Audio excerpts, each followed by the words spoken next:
What's that? What are we betting on? Acro flats or not. Each piece will be investigated. So Alex is going to go through them again. So there's an egg cluster. Took those eggs under microscopy. These are all the protozoa that we were seeing before.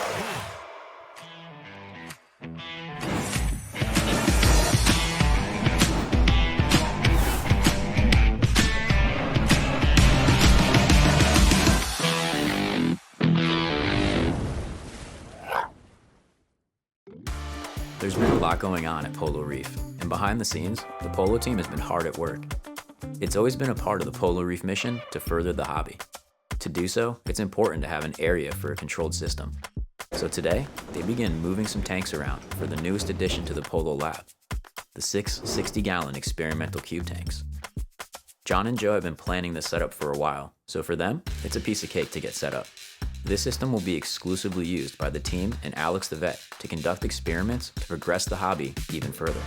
Stay tuned for more updates on the progression of the Polo lab and future experiments. With more space carved out, the team is also prepping for another big event. They are expecting to receive one of the largest shipments Polo Reef has ever seen. There isn't much in the hobby that surprises Andrew, but even he was shocked at some of the coral in the shipment. I can't believe it. Look at the size of these colonies. This shipment signifies a huge milestone for Polo Reef. The majority of these coral are set to land in the 2,500-gallon tank in a few months' time, and some of the other coral will be going into the 900-gallon drop-down. In case you missed it, last episode, Joe spent the day making final preparations on the 2,500-gallon tank. They had some issues with flow and wanted to correct them before receiving corals. If you haven't had a chance to check it out, you can find the link in the description below. As the shipment arrives, Andrew immediately begins to get a better understanding of the conditions the coral were raised in.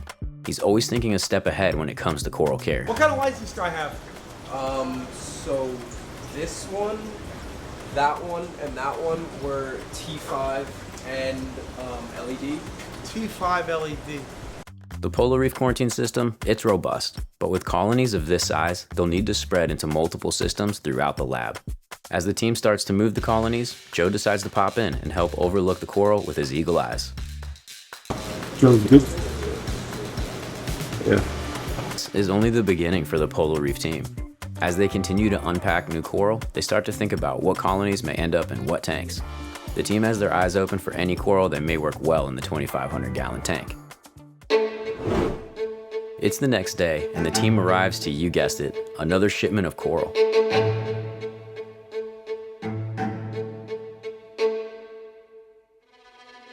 They quickly unpack the goods and even take some time to get some PAR readings. They want to make sure the lights are optimized to best help the coral through quarantine. 70, 174. It's all the way in the back. Yeah. 90, 200. 148. Where's the digi on the PG, like 180? It's fine. 190. It's fine. Okay, so hold on. So- I'm just gonna turn up the. this side, I think. Yep. You going up what? 215 back? This is 2 Coral quarantine. Left bottom. Bottom left. 2 devices. should Just, be. just leaving the spectrum. Just taking up the power. Okay. Okay. I'm on the back where the red one was. There you go. Oh yeah, you went up. Okay. What about the blue in the back there? 230. That's fine. But that big. What is the ACI up? 204. Okay. It's fine for a few days. Yeah. As the day continues on, more coral just keep on coming. It's all hands on deck to get the coral checked out and started on the Polo Reef quarantine protocols. So there's an egg cluster of what? I don't know. But generally we remove that just in case it's something pathogenic. Today, Alex the vet joins in and begins the process of inspecting the coral one by one.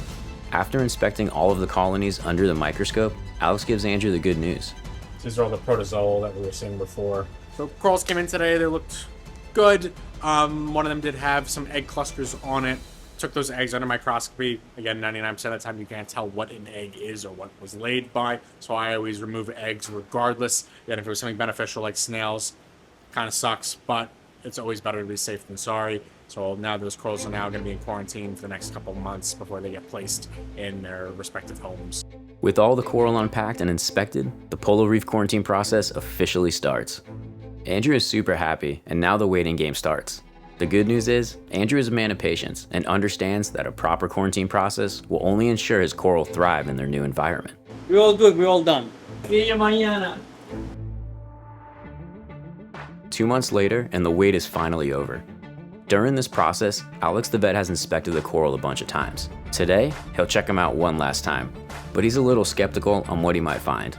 I didn't see any, but it does not mean, if I'm a betting man, I bet that there has to be one in there, honestly. What's that? What are we betting on? Acro flats or not. I You didn't think see or no? I didn't see any. That's why I like to do at least 3 go-throughs before I go, okay, there's not. I didn't see any eggs. That doesn't mean that there's not, one flatworm or 2. All right, but that's good. Like hone in. Again, the only thing that I There was found just some bugs. There was just some Yeah, bugs, we right? can just knock those off. We're more into something that we need here. Each piece will be investigated. Yeah. You know, Makes my life a lot easier and more thorough. right. You can't even dip them like that. Right. So Alex is gonna go through them again, dip them, make sure nothing's on them, and then maybe they'll go to their home. The team preps for the last inspection. First, Dr. Alex will look over the chalices set to go into the 900-gallon dropdown. So we're just going through these chalices today before they go into the 900. Just making sure there's nothing overtly abnormal on them. This one we do have some ciliates in the tissue. Well, in the skeleton, see these green little dots. They're not really described as causing any pathology. So that's definitely something to consider. There's really not too many chalice specific. I mean, I always find stuff, but if it's more often than not, it's not interesting. So it depends on what it is. Like if it's chalices, it's a lot less likely that I find something rather than like the acros or the euphilia. Chalices are probably like the least exciting. And there's not really any specific coral parasites for chalices, well, that we know of. So far, the inspection has turned up nothing of interest or concern, and Alex gives these chalices the all clear to head into the 900-gallon dropdown. So we finished looking through the chalices, nothing abnormal on them. Just removed some asterinas, nothing overly exciting. And we'll check them again in another couple days, just make sure there's nothing hiding any of the nooks and crannies. Hopefully they'll be put in the 900-gallon soon.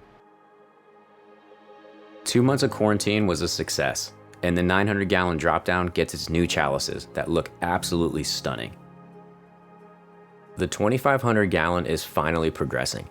Andrew and the team are taking this build very slowly. They understand that to get things right requires a lot of planning and patience. And like Joe said, this tank is just going to be another masterpiece. It's just going to take some time. Don't forget to like, subscribe, and hit that bell to stay up to date on everything here at Polo Reef. Follow us along on our next episode, where the quarantine corals finally splash down in the 2,500-gallon tank. Wow, only 100 there. The monkey's okay facing me. That's fine. Let it drop down a little more. Good. Excellent. I mean, I'm excited. Wait till this clears up and take some video.